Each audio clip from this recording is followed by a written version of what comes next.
I know. So we got to get going. Let's go. Okay. So I'm here with Janice Mitchell, who's an expert pelvic floor physical therapist and does a lot of work online to help women with incontinence and with their pelvic floor and all kinds of prolapse issues.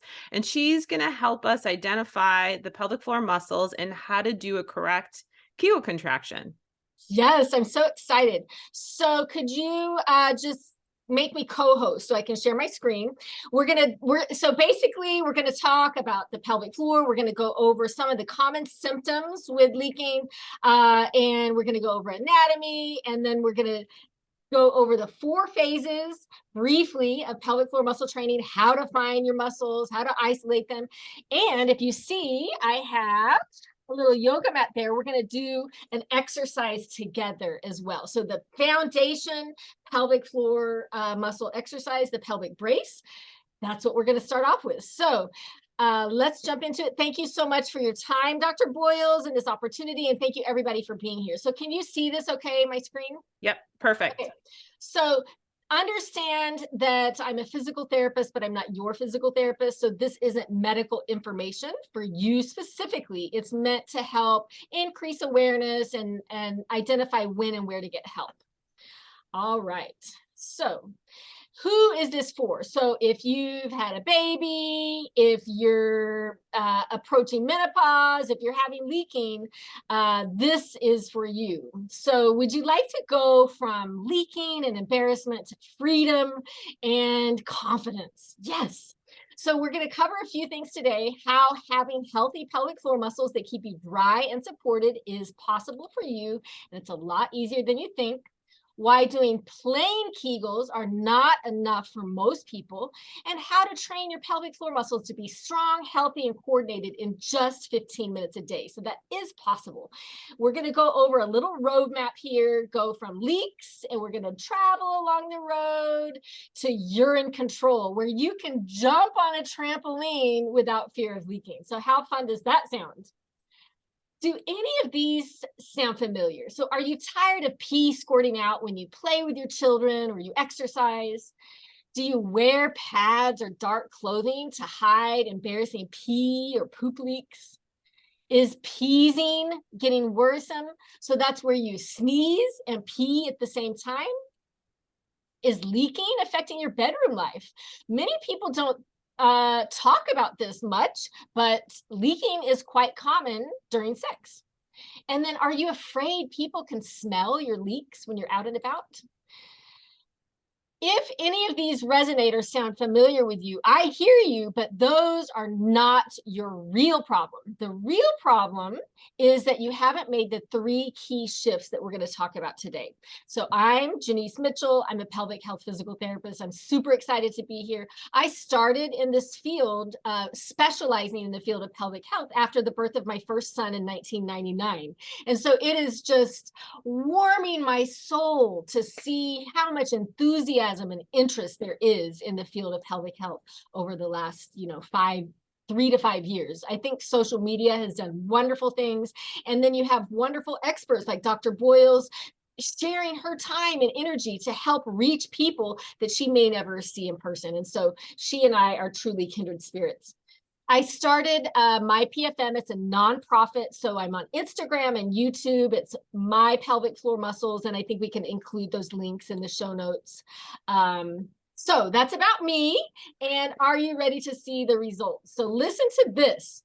Pelvic floor muscle training is the #1 recommended intervention for urine leaks. So it's not a quick fix. It's not a pill that you can just take and it goes away. But it really, really does work for a lot of people. So keep that in mind. My promise to you today is that I'm going to give you the roadmap. And so I am asking you to share this with one person. So would you promise me, as you're listening to me or watching us today, that you would share this information with one person? I would be truly grateful. Okay, so now let's jump into the pelvic floor muscles, where they are. So if you can envision your body kind of like a hammock. So this is your pelvis. You have your pubic bone in the front and then your tailbone in the back. Here's your bladder, uterus, and rectum. And then the pelvic floor muscles stretch from the front to the back, okay, kind of like a hammock.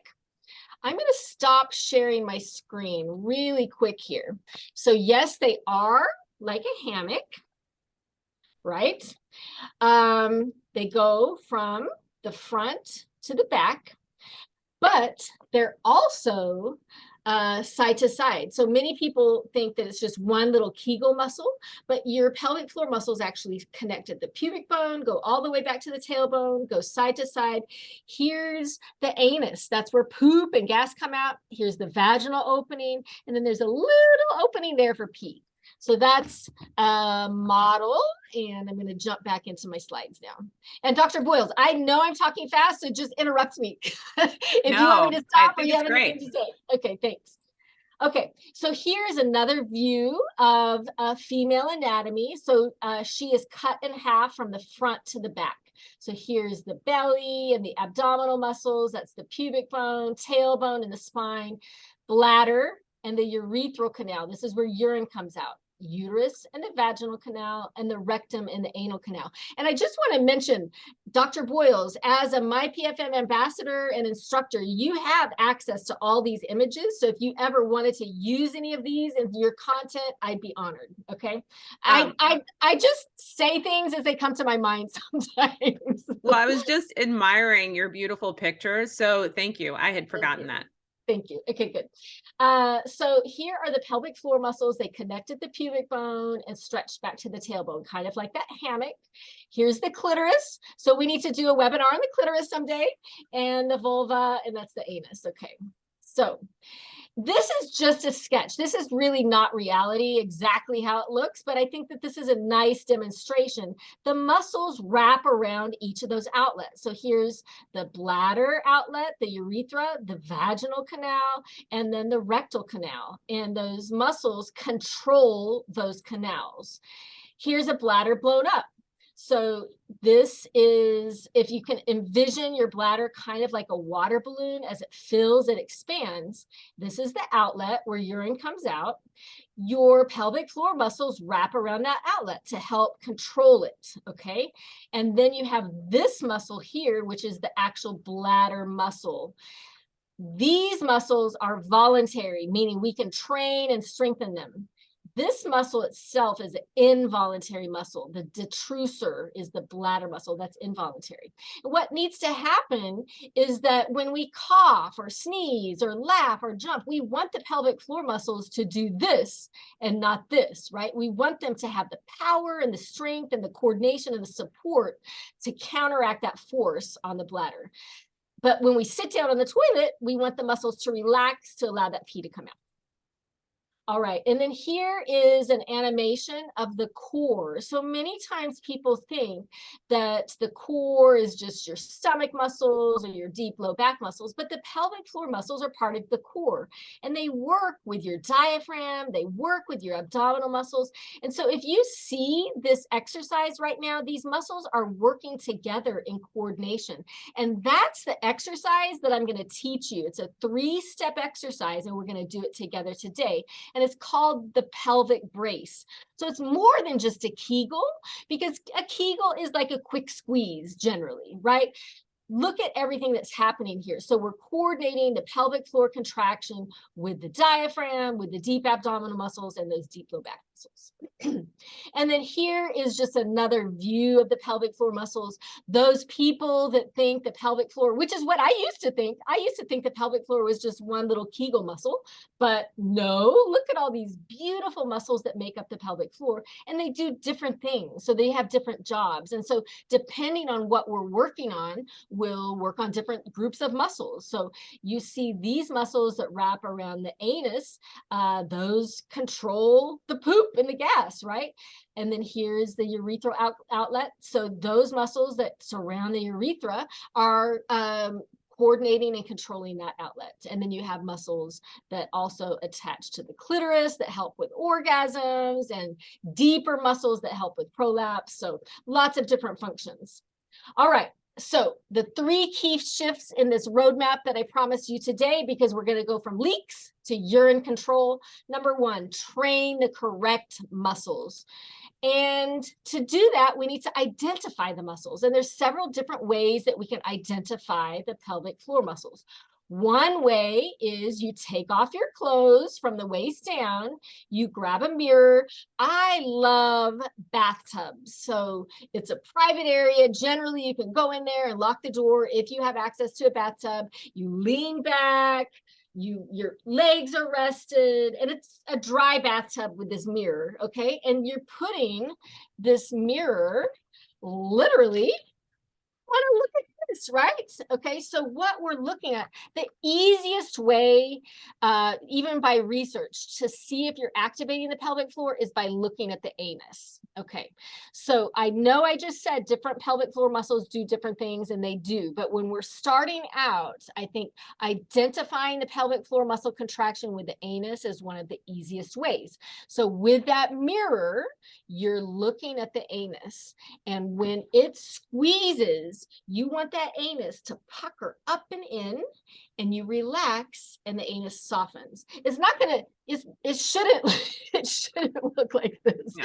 It's not gonna be like a hole, okay? I mean, it is a hole, but it's like this. It's like a little star, okay? If it looked like this, we need some You should additional come see intervention. me. Yeah. Yes. Okay, so number 1 is with the mirror. A second way, okay, I have a lot of props on my desk, and we have a domino effect of things falling. Okay, so another way is by putting your finger on or in the anus. And while I'm mentioning this, we never want to go here forward, okay? Because we're introducing things from here that we don't want up in here.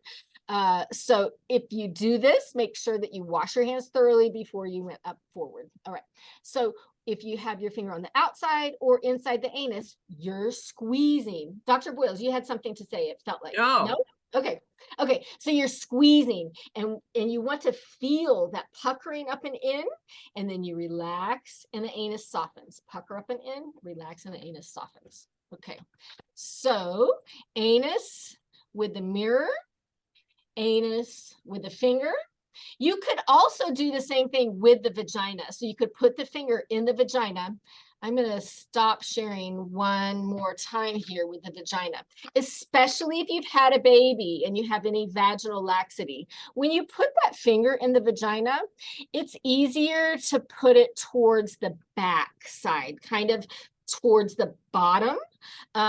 If you're going up, kind of up towards the pubic bone, it's more uncomfortable. The urethra is there, that's the urine outlet. You have the pubic bone there, so it really doesn't feel that good, and it's harder to feel that muscle contraction. So if you're using a finger or a thumb in the vagina, I would push kind of down and give a little tension there. Yeah, I really agree with that, right? When we do exams, the urethra is the part that's the most sensitive. If you stay away from the urethra, a pelvic exam doesn't really hurt. And then, the only other thing I would add is that sometimes the left muscle works better than the right muscle, or the right works better than the left. And so there can be some asymmetries, right? So you might feel one side really moving nicely and the other side not.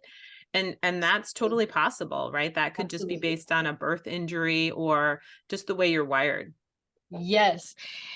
And man, we're going to run out of time here today. No, I'm going fast. So as I got another muscle model, because I wanted to just add on to what Dr. Boyles was saying. So as you go into the vagina, think of it kind of like a bell, or like a champagne glass. So you have the stem and then a champagne glass, and you could actually take your finger and go up, and then you could hook it. And when you hook it, look, you have muscles in there. You have pelvic floor muscles. And so you can actually kind of feel the side wall of your pelvis via the vaginal canal. And so that's more advanced. And you also have hip muscles there, your obturator internus, but that is a nice, it's your body. There's nothing wrong with you putting your finger in your vagina to test your muscles, to feel around in there and see if you have any, if you can feel the squeeze, if you have any tender points that might be tight or painful. And then that's a wonderful thing to report to your provider too. Okay, now one other way is on the toilet. So in general, we don't advocate doing Kegels or squeezing while you're on the toilet trying to pee. But this is a nice way to identify if those muscles around the urethra, which is controlling the, that's the bladder outlet, if those muscles are able to stop the flow of urine. So basically you sit down, this is called the urine stop test. Sit down, you're in the middle of your urine stream, and you see, can you squeeze? Can you cut off that flow of urine? Can you cut it off and hold it? Can you cut it off, but then you can't hold it? Does it just slow down? Is it still dribbling? So that gives you some biofeedback or some cues on what your muscles are doing. But again, I wouldn't advocate doing that as a regular form of exercise. Okay, so going from leaks to urine control, we train the correct muscles, which are the pelvic floor muscles. There are, I will say, we want to, and I'm going to address this in a little bit, we want the pelvic floor muscles to work with our other muscles. And there is some nice research showing that training the hip muscles too may also be helpful. Integrating those pelvic floor muscles with the core and with your regular exercises is really important. So train with the correct exercises. So we did identify, now we're doing isolate. So many people make mistakes with activating their pelvic floor. It's a rare person that when I say squeeze, that they squeeze without any kind of compensation. Now, compensation isn't the end of the world, but it's helpful to identify what you're doing. And so here are some common things that common mistakes. So number one, choosing the wrong starting position. If you're really weak, you may need to start lying down or even with your hips up on a couple pillows to help gravity. That lets gravity help you. But if you're very advanced, then you may want to start in sitting or standing. Another very common mistake is pushing down instead of pulling up and in. So when you're watching that anus or you're feeling that anus, if it's pushing out towards you when you think you're squeezing, that's the opposite of what you need to be doing. So we want to pull up and in. Assuming that you're doing it correctly. So there's varying research, but some research up to 40 to 50% of people aren't doing it correctly when they think they're squeezing. Holding your breath, squeezing accessory muscles when trying to isolate. So like squeezing your butt muscles or squeezing your inner thigh muscles or curling your toes. Again, it's not bad that you squeeze your butt muscles, but if we're trying to isolate and train this specialized group of muscles that need some extra attention, then we want to quiet all those other muscle groups. Not integrating strength and endurance training. So too many people over the years have just done exercises lying down, but that's not functional and they're not integrating it into their daily life. Only working on quick squeezes, so not working on endurance, and then not completely letting go. So just like a bicep muscle, if you're training it, we want to strong maximum contraction and then let it go in between, right? You have the full range of motion of that movement. Okay, next piece here is improving. So we want to improve wherever your baseline is, and we have some tools to help you find. Like we like to look at how many quick squeezes do you do? How strong are your muscles? What is your endurance like? How many repetitions can you do? And so you get kind of your baseline information, and then you work on improving it.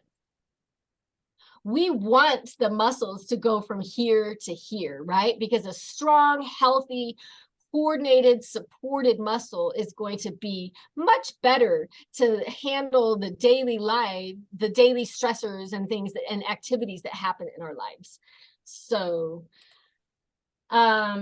let's go ahead, and now we're going to do the pelvic brace exercise. So I invite you to lie down if you're able to do it. If not, maybe pause this if you're watching the recorded version and go find a place to lie down.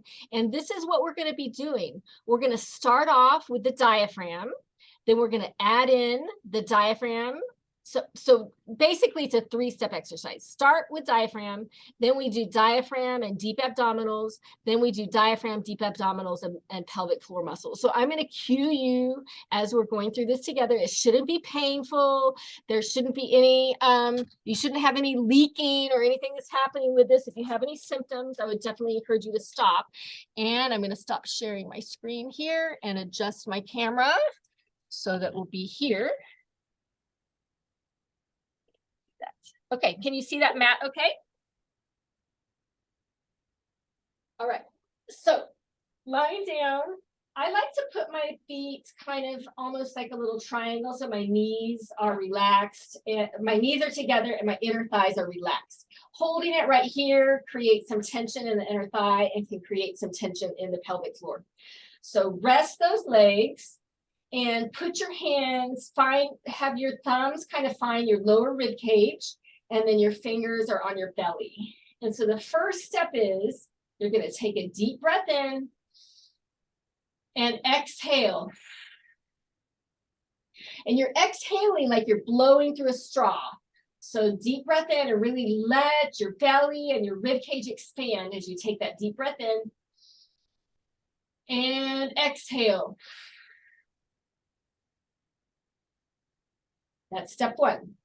Step two is we're going to add in the deep abdominal muscles. And so as you're exhaling, I want you to think about that belly button and you're pulling that belly button to your spine or thinking about zipping up a tight pair of jeans, okay? So this is not a tilt, so you're not going to see my pelvis tilting, but it's a deep abdominal contraction. So deep breath in. And exhale and pull that belly button to the spine while you're blowing through a straw. Deep breath in. Exhale. Pull that belly button in and exhale like you're blowing through a straw. So that was step two. And now step three is we're going to add in the pelvic floor muscles at the same time. So it's important for you to identify that you are indeed correctly contracting first before you do this exercise. But once you have a good hang of it, then we're activating the pelvic floor at the same time. So step three is going to be, we'll take a deep breath in, exhale like we're blowing through a straw, pull that belly button into the spine and lift the pelvic floor up and in. Really thinking about that they connected the pubic bone all the way back to the tailbone. We're trying to squeeze and lift, squeeze and lift. All right. And just, I have to tell you, you guys are learning this in like 5 minutes. It sometimes takes us 3 to 5 sessions in pelvic floor physical therapy to coordinate all this. So if you're having a struggle coordinating, that's okay. That's actually not uncommon. And pelvic PT or OT can help with some hands-on training there. So step three, deep breath in, exhale, blowing through a straw, pull that belly button in and lift that pelvic floor at the same time. Deep breath in, exhale like you're blowing through a straw, pull that belly button in and lift that pelvic floor up and in. Okay, so that's the foundation of a good core contraction that's activating your pelvic floor, deep abdominals, and diaphragm. And it can be done in any position. I think lying down for most people is the easiest position to start in, but I've had some people that just hate lying down. It's very difficult for them to do it in that position, and so we started sitting. So, Dr. Boyles, any questions about that? I know we're running. I was doing it in sitting. Yeah, so you did, and it felt good? Yeah. Yeah, good. And so this is something that you can do wherever you are, okay? This is the most researched and effective protocol from a scientific research-based standpoint on pelvic floor muscle training. So basically, we're doing quick contractions and we're doing endurance contractions and we're doing them lying down, we're doing them sitting, we're doing them standing, and then we integrate them into our activities of daily living, which is our next step is integrating into activities of daily living. So we want the pelvic floor muscles to, oh, I didn't share my screen. I'm clicking through the slides like you can see them. Sorry, guys. Let me share my screen. So we want those pelvic floor muscles to be engaged in the different things that we're doing, right? Automatically engaged. It will take time for them to be retrained to automatically engage, but it is possible. And so if you're someone that is leaking when you cough or sneeze or laugh, this is a really, really good exercise. So basically, you're squeezing and sneezing. So you feel that sneeze coming on, and you squeeze those pelvic floor muscles first, and then you sneeze. So that's why we call it squeeze and sneeze, or squeeze and cough. And honestly, depending on the strength, coordination, and support of your pelvic floor muscles, at the beginning, you may even need to squeeze your knees together. You may need to give a little bit of external support to those pelvic floor muscles to help. But as you're training and coordinating and building the bulk and strength and coordination and all those wonderful things with pelvic floor muscle training, over time, this even becomes automatic. I don't know if you guys remember, but we used to cover sneezes with our hands, right? And then we learned, when we sneeze, let's sneeze into our elbow. So that was a shift in how we did things, but you learned how to do it. And now it's automatic. If you sneeze or cough, you're doing it into your elbow. So the same thing can happen. You can train those muscles to be automatically engaged. All right, so we train the correct muscles, we train the correct exercises and tools. I just have a little page here of, this is a snapshot of some of the wonderful tools that we can use. Some of them, these are for strengthening. These are for stretching. These are for coordination. This is to help provide support. So there's different purposes for every tool, and it's not a one size fits all. So I would definitely work with your provider and figure out what is a good plan for you. Okay, so all right, we still have a little bit of time. That was it. Thank you so much for this opportunity, and I'd love to answer any questions you have. That was amazing. And thank you so much. And, I think, doing all of this strengthening, I think, is so hard at the beginning, but then once you get a little bit better, you can incorporate it so easily into your day-to-day life. Yes. And then you maintain, right, without having to do as many exercises, right? Since Right. you're squeezing when you're sneezing, squeezing when you're lifting, squeezing when you're Right. running. And so Right. it just becomes part of your routine. Yeah. And the maintenance is a Totally. lot easier. Totally. Like when I'm at the gym and let's say I'm doing those, because basically any exercise can be a pelvic floor exercise. So let's say I'm doing a hip machine where I'm pressing out, right? So I'm taking a deep breath in, and I'm doing that pelvic brace with every Yeah. contraction. And so I'm activating my pelvic floor and diaphragm and deep abdominals Yeah. at the same time. And So like you mentioned, weightlifting, yeah, anything can be a pelvic floor it's exercise. hard to do initially. And then I think it just becomes a habit. So when you have people start, what do you tell them to do in terms of, endurance contractions and quick contractions, just for starting? So if it's a person that I've evaluated it in real life with my finger and I've Correct. tested their muscles, then I'm checking to see how long they can hold in the eval. So let's say they held it for 2 seconds, because a lot of times people are coming in very, very weak and Yeah. not able to hold. And so I'll generally add like 1 second on there. So, okay, let's start at 3 seconds. So you're at 2 seconds right now. Let's work on 3 seconds. And then I would say after the first couple of visits, we're bumping up faster. So 3 to 5 seconds, 5 to 7 seconds. And then ultimately my goal is 10 to 12 seconds. Okay. And you have them do that contraction how many times? Do you do 3 sets of 10? So the protocol is basically 3 sets of 10 in those different positions, doing quick flicks and doing endurance holds 10 seconds.